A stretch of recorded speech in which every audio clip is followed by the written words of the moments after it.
ولمن خاف مقام ربه جنتان فبأي آلاء ربكما تكذبان ذواتا أفنان فبأي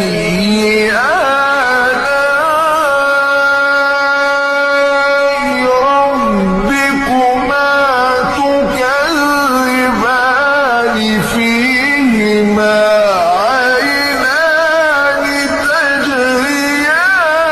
تجريان فبأي